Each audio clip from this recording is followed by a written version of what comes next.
Hi friends, அஸ்ஸலாமு அலைக்கும். Welcome back our channel. எல்லோரும் எப்படி இருக்கீங்க? நாங்கள் சவுதி அரேபியாவிலேருந்து இந்தியா கிளம்பிட்டோம். ஸோ இந்தியா வந்துகிட்ருக்கோம். இங்கே ஃபேமிலியாக இருந்ததால் நான் அதிகமாக ரெகுலராக வீடியோ போட முடியல. ஸோ இப்போ இந்தியா வந்துட்டுருக்கேன். இந்தியா வந்து என்ன பண்ண போகிறேன்னு தெரியல. ஆனால் ஒவ்வொரு டைமும் இந்தியா வரும்போது நம்ம ஊரோட செட்டில் ஆகணும்னு நினைப்பேன். இந்த தடவையும் அதே எண்ணத்தில் தான் வரேன். ஊரில் வந்து தான் ஊரோட சூழ்நிலை எப்படி இருக்குதுன்னு தெரியல. ஊரில் வந்து இருந்து பார்த்ததுக்கப்புறம் தான் முடிவு பண்ணணும், மறுபடியும் ஊருக்கு போகிறதா இல்லை இங்கேயே இருக்கிறதான்னு. ஃப்ளைட் இப்போ சவுதி அரேபியாவிலேருந்து டேக் ஆஃப் ஆகிடுச்சு. டேக் ஆஃப் ஆன உடனே சீட் பெல்ட்லாம் போட சொல்லி அனௌன்ஸ்மெண்ட்லாம் வந்துச்சு.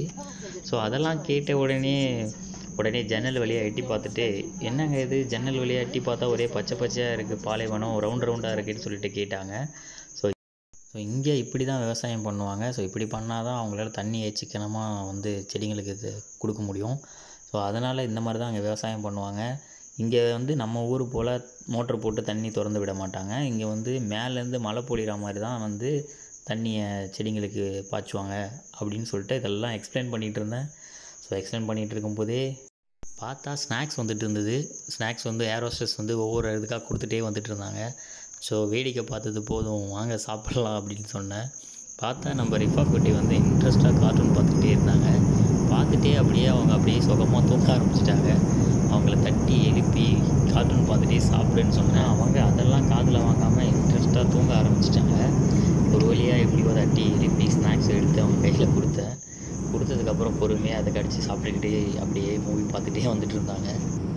அப்படியே பொறுமையாக சாப்பிட்டு முடிச்சு விட்டு ஒரு குட்டி தூக்கம் போட்டிங்கன்னா நம்ம போய் இறங்கிடலாம் அப்படின்னு சொன்னேன். அதை கேட்டுட்டு அமைதியாக சாப்பிட்டுட்டே மூவி பார்த்துட்டு இருந்தாங்க. அப்புறம் ஒரு வழியாக நாங்கள் வந்து இந்தியாவில் இறங்கிட்டோம்.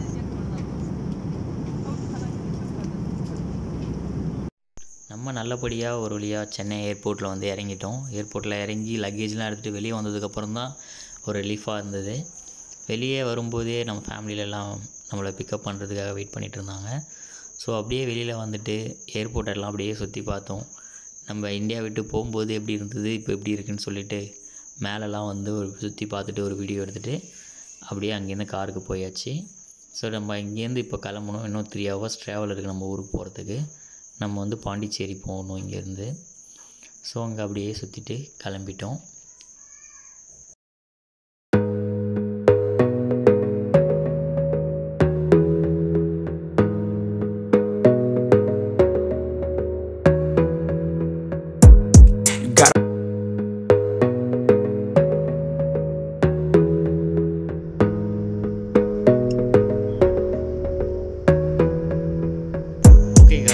நம்ம சென்னை ஏர்போர்ட்லேருந்து கிளம்பியாச்சு வீட்டுக்கு. ஸோ வீட்டுக்கு ட்ராவல் ஸ்டார்ட் பண்ணியாச்சு. ஸோ இந்த வீடியோ நான் வந்து இதோட முடிச்சுக்கிறேன்.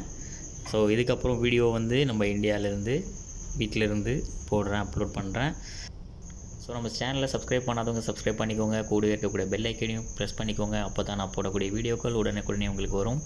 ஸோ லாஸ்ட்டாக தேங்க்ஸ் ஃபார் வாட்சிங் திஸ் வீடியோ.